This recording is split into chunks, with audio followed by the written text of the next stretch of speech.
কিছু বলার নেই, আপনারা যদি বলতে চান। সিও স্টেট অবজারভার দুজনই ছিলেন, আমি আগে থেকে টাইম নিয়ে এসেছিলাম। আমি ওনাদেরকে মূলত ধন্যবাদ জানালাম। ভবানীপুর এবং নন্দীগ্রামের আমি প্রার্থী ছিলাম, খুব শান্তিপূর্ণ নির্বাচন হয়েছে এবং আজকে গেজেট নোটিফিকেশনও হয়ে গেছে জয়ী প্রার্থীদের 293 জন। আমি ওদের থ্যাঙ্কস জানানোর জন্যই এসেছিলাম। ইটস এ কমপ্লিটলি কার্টসি ভিজিট, কারণ নির্বাচনের আগে অনেকবারই এসেছি।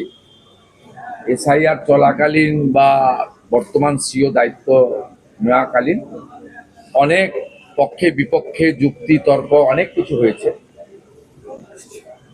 ফাইনালি গণতন্ত্রের যে মহোৎসব, অর্থাৎ বিশ্বের সর্ববৃহৎ গণতান্ত্রিক দেশ ভারতবর্ষের যে নির্বাচন, পশ্চিমবঙ্গে যেটা ইনাদের তত্ত্বাবধানে কেন্দ্রীয় সুরক্ষা বাহিনী, রাজ্য পুলিশ, কলকাতা পুলিশ, নির্বাচন কর্মী সবাই মিলে করতে পেরেছে, তার জন্যই ধন্যবাদ জ্ঞাপন আমি ওনাকে করেছি। আর বিশেষভাবে ভবানীপুরে এমন ভোটারদের আমি পেয়েছি যারা গত 10 বছর 15 বছর ভোট দিতে পারেননি। তাদের হাউসিংয়ে তালা লাগিয়ে রাখা হতো, তাদের বলে দিয়ে আসা হতো ভোট দিতে আসবেন না। তারা এবারে অনেকে ভোট দিয়েছেন। 45টা বড় হাউসিং ছিল, 20টাতে ইনসাইড হাউসিং পোলিং বুথ এবারেই প্রথম হয়েছে, যদিও আইনে এটা ছিল আগে থেকে। সেই ভোটারদের পক্ষ থেকেও আমি কনভে করেছি যে আমাকে হান্ড্রেডস অফ ভোটার্স তারা বলেছে তারা অনেক দিন পরে নিজের ভোট নিজে দেওয়ার সুযোগ পেয়েছে, ইনসিডেন্ট ফ্রি ইলেকশন। সেই জন্য I convey my gratitude and best wishes to election commission of India through CO. আমি বরখাস্ত আমি পদত্যাগ করবো না, রাষ্ট্রপতি শাসন হয় হোক, এটা রেকর্ড থাকুক, ওরা আমাকে বরখাস্ত করুক, আমি চাই এই দিনটা একটা কালো দিন। আমি কোনো মন্তব্য করব না। সংবিধানে লেখা আছে মাননীয় গভর্নর লোক ভবন এই বিষয়ে যথাযথ সাংবিধানিক পদক্ষেপ নেবে, এটা আশা করি। এর বাইরে আমি কোনো মন্তব্য করব না। আপনাদের কাছে উনি প্রাসঙ্গিক হতে পারেন, পশ্চিমবাংলার রাজনীতিতে উনি এখন অপ্রাসঙ্গিক। ওনার জন্য বেশি বাক্য খরচ করার কোনো প্রয়োজন আছে? দিকে দিকে বিজেপি এমএলএরা শাস্তিতে পাচ্ছে, বিজেপি এমএলএরা আবেদন করছেন যাতে কোনো রকম অশান্তি না হয়। এই ইতিমধ্যে কমিশনে বেশ কিছু পদক্ষেপ নিচ্ছে, আপনি কোনো বার্তা দেবেন? কোনো অশান্তি খুব বড় কিছু হয়নি।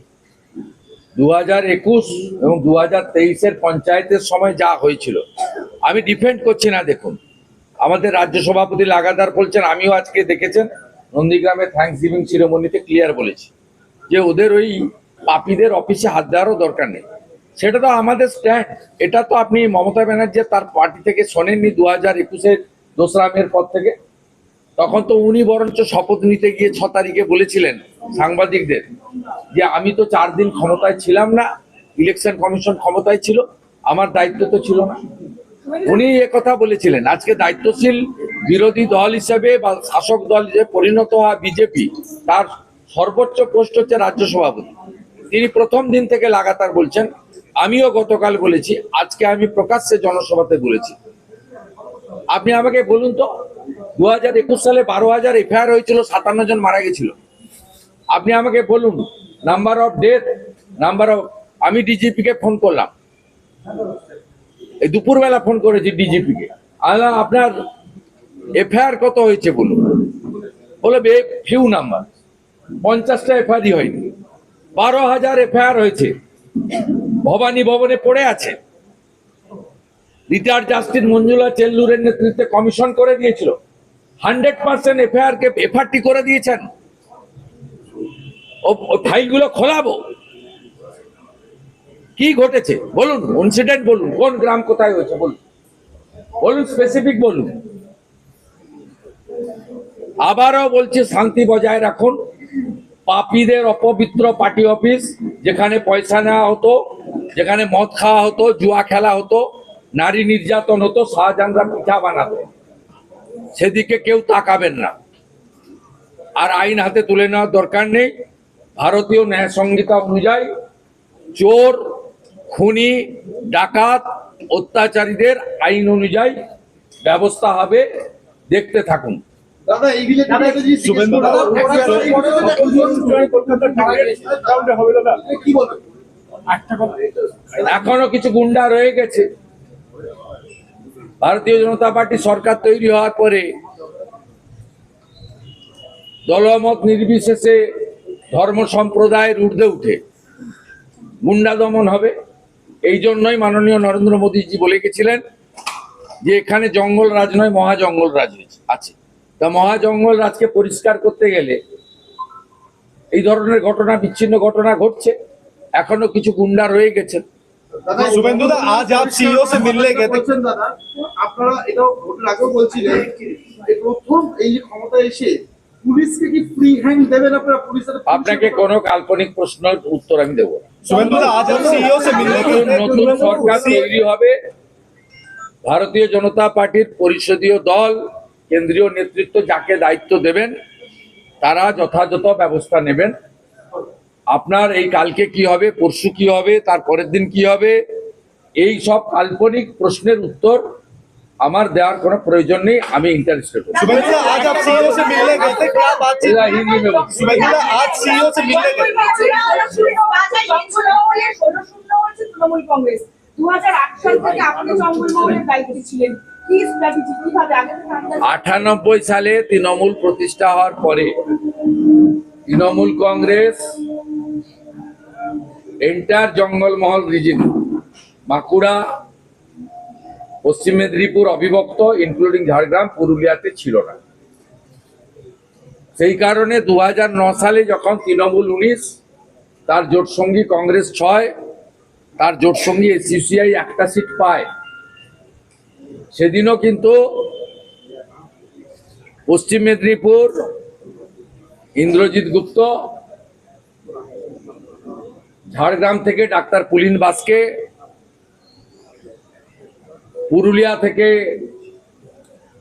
আমাদের নরহরি মাহাতো, বাঁকুড়া থেকে বাসুদেব আচার্যা,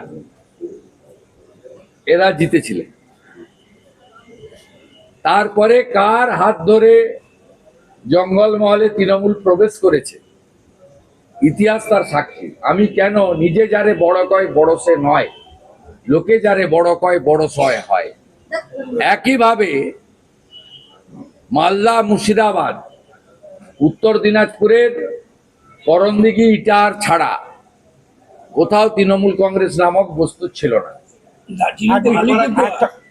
না, আমি ওইদিকে আমি বলছি না। ওখানে 2014 লোকসভা ভোটে তৃণমূল প্রার্থীরা থার্ড হয়েছিল মোহাম্মদ আলী, ইদ্রিস আলী, ইন্দ্রনীল সেন, মুয়াজ্জেম হোসেন, সৌমিত্র রায়রা। কার হাত ধরে ওখানে 2019-এর লোকসভা ভোটে তৃণমূল 51% ভোট পেয়েছিল, এটা সবাই জানে। অতএব ইতিহাস আর তথ্য পরিষ্কার বলে দিয়েছে, উনি যদি নিজের দমে মুখ্যমন্ত্রী হতেন 2001-এ হতেন। কার এবং কাদের দমে হয়েছেন 2011-তে, আজকে সেটা প্রমাণিত। আমি আর বাড়াবো না। शुभेंदु दा, आज आप सीईओ से मिलने गए थे। শুভেন্দু একটা কথা, শুভেন্দু একটা কথা, হিন্দি দাদা, হিন্দি না, না, আমার আরো কাজ আছে। না ভাই, একটা প্রশ্ন, দাদা শুভেন্দু একটা প্রশ্ন, 5টা কথা। बंगाल में चुनाव आयोग आप मिलने आए हैं, तब बंगाल में हिंसा हो रही है। टीएमसी कह रही है कि हिंसा का शिकार टीएमसी के कार्यकर्ता हो रहे हैं। कहाँ कहाँ हो रहा है, नाम बताइए, एरिया का नाम बताइए, पुलिस स्टेशन का नाम बताइए, असेंबली का नाम बताइए, डिस्ट्रिक्ट का नाम बताइए। हर क्वेश्चन का उत्तर देने के लिए एलओपी तैयार है, आउटगोइंग एलओपी तैयार है। बोलिए, बोलिए, बोलिए, आप स्पेसिफिक बोलिए। सर 100 बेलाघाटा में हुआ है, 100 एफआईआर हुई है, 433 लोग गिरफ्तार हुए, इनमें से कितने बीजेपी के हैं और कितने नहीं? तो वो पता करना पड़ेगा। हाँ। कोई 100 एफआईआर नहीं हुआ। आपका क्या बीजेपी ने कहा। आप कह रहे थे कि 2020 डीजीपी मुझे बताया 50-60 कंप्लेन आया, वो छोटा छोटा complain.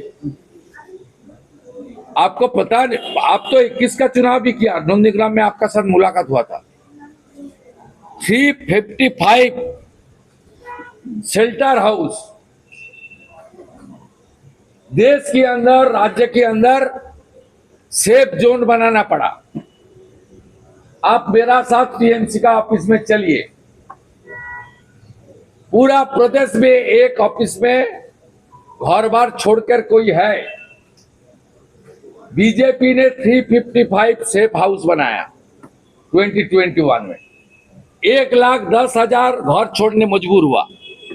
दिदेन governor, ex vice president Jagdeep Dhankhar ji Assam में हेलीकॉप्टर लेकर गया। आसाम में Hemant ji, the then chief minister Sarbananda Sonowal ji, सब लोग शेल्टर दिया, खाना खिलाया जनता को। 161 एफआईआर लॉन्च बाय सीबीआई, जो major death and rape and attempt to rape था। 12,500 FIR retired justice Manjula Chellur का नेतृत्व में कोर्ट का ऑर्डर में सीट बनाया। क्या बोल रहा है ये लोग, क्या किया? कुछ ज्यादा कुछ हिंसा नहीं हुआ, मैं सीधा बता रहा हूं। I am not defending any violence, I am not supporting any violence, but don't compare with TMC. BJP इसका जरूरत ही नहीं है। बीजेपी 46% वोट लिया, शांति और विकास के द्वारा बीजेपी आने वाला चुनाव में 60% वोट तक चला जाएगा। आप देखते रहिए। शुभेंदु सर, जो पोस्टल वायलेंस भी इससे पहले हुआ था,